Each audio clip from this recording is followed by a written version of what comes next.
गुरु और रूहानी का रिश्ता हुआ और भी मजबूत। नमस्कार दोस्तों, ड्रामा सीरियल इश्क जुनूनी बहुत ही अच्छे मोड़ पर आ खड़ा है, जहां पर हमें यह दिखाई देने वाला है कि दादी जी को ये गलतफहमी होती है कि गुरु और रूहानी एक दूसरे को पति पत्नी नहीं समझते, मगर वो सोच रही होती है कि अगर ये बात सच है तो इस घर के अंदर वारिस नहीं आ सकता। मगर दादी जी को ये शक होता है। जैसे ही दादी जी कमरे के अंदर जाती है तो वो जाकर सारी सच्चाई देख लेती है, जिससे उसे इस बात का पता लग जाता है कि गुरु और रूहानी एक दूसरे को पति पत्नी समझते हैं और एक दूसरे के साथ मोहब्बत करते हैं। तभी मामी जी भी आ जाती है और मामी जी को सारी सच्चाई दादी दिखा देती है और कहती है कि तुम जो कुछ भी कह रही थी वो सब झूठ था, ये एक दूसरे के साथ मोहब्बत करते हैं। यानी कि मामी जी की सच्चाई आ जाती है दादी के सामने।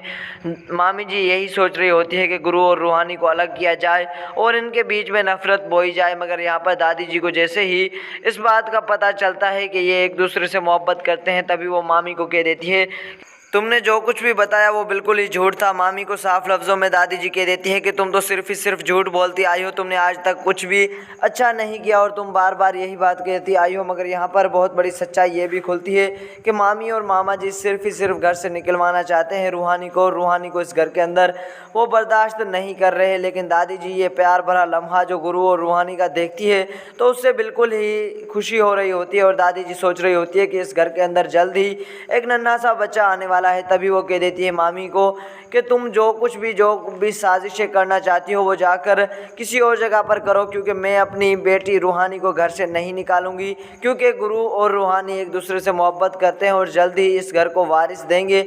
तभी मामी जी जल जाती है और मामी जी यही सोचती है कि कैसे भी करके रूहानी को इस घर से निकलवाना होगा। अगर रूहानी इस घर में रही तो वो जल्द ही वारिस दे देगी इस घर को, और अगर वारिस दे दिया उसने तो ये घर में सिर्फ सिर्फ रूहानी की बात सुनी जाएगी और किसकी नहीं। मगर मामी जी अपनी चाल से फ़िलहाल तो नाकाम हो जाती है, क्योंकि दादी जी सच्चाई आंखों से देख चुकी है।